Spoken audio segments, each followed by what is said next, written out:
Hola, hola, nens i nenes de Font de l'Abella. Avui l'activitat va de saltar. Existeixen moltes formes de saltar i tenim alguns exemples.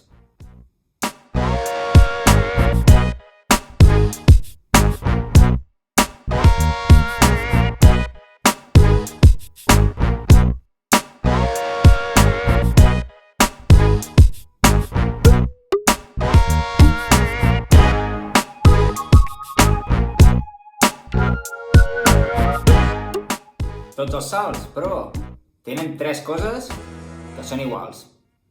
La fase d'impuls, la fase aèria i la fase de recepció. Totes tres són molt importants per poder saltar el més amunt o el més lluny possible. Anem a explicar aquestes fases.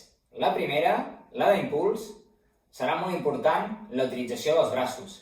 Per què? Perquè ens marcaran la direcció, si vull anar endavant, si vull anar cap amunt, i a més ens ajudaran a aquest impuls per saltar més alt o més lluny.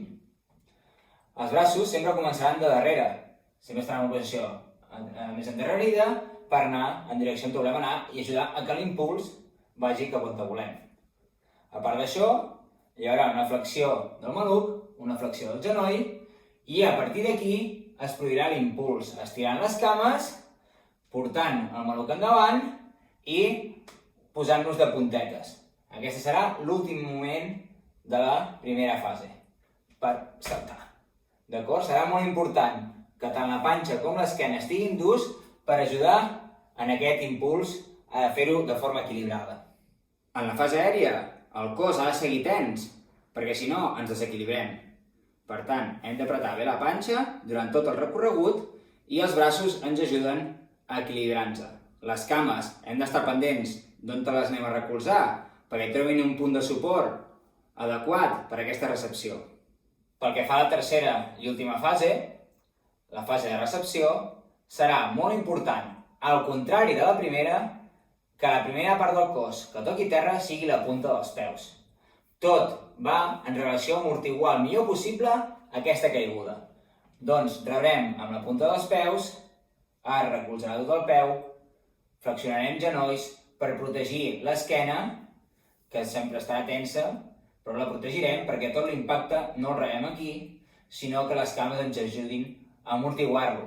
Els braços ens ajudaran a equilibrar, que no ens anem de costat, i si per coses del salt caiem en una cama, el que hem de buscar sempre és anar a portar ràpid l'altra cama a terra, perquè serà més fàcil equilibrar-nos amb dos peus a terra que amb un.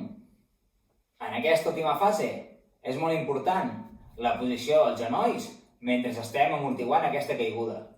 Els genolls sempre han d'anar en direcció a la punta dels peus. Mai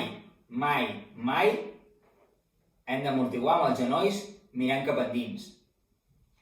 Dominar cada una d'aquestes tres fases farà que saltem més alt o més lluny. I alhora servirà perquè no ens lesionem. Avui tornarem a jugar amb una cosa que vam jugar al principi. Tothom sap què és? Correcte, el paper de vàter. Què farem amb el paper de vàter? El que farem serà fer una torre de diversos pisos on cada vegada anirem pujant un pis més i haurem de saltar per sobre. Un cop haguem saltat i no l'haguem tocat, pujarem de nivell i ho posarem més complicat. D'acord? Què passa quan ho tombo? Doncs que hauré de quedar-me amb els pisos que he aconseguit saltar. Per aquells i aquelles que no pugueu o no vulgueu saltar, el que podem treballar també és el pas elevat de cama. Podrem fer el mateix amb els pisos, sense saltar, passant per sobre. Allà en quina alçada som capaços de passar en l'aire sense tocar el paper de vàter. Us repto, doncs, a veure qui és de l'escola que pot saltar més amunt. Nivell 1. Nivell 2.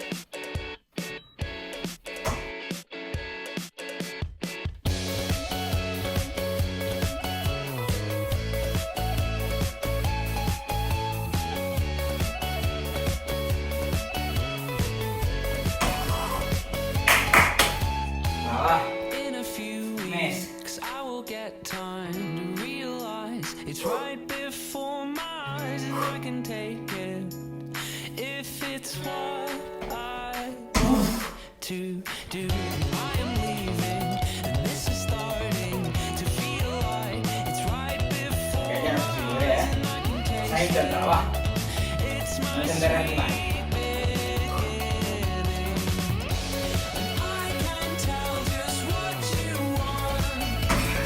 Una mica de tempera aquí,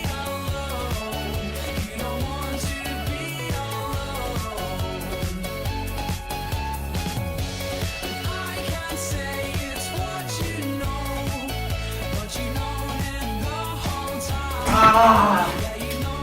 He tocat. Llàstima.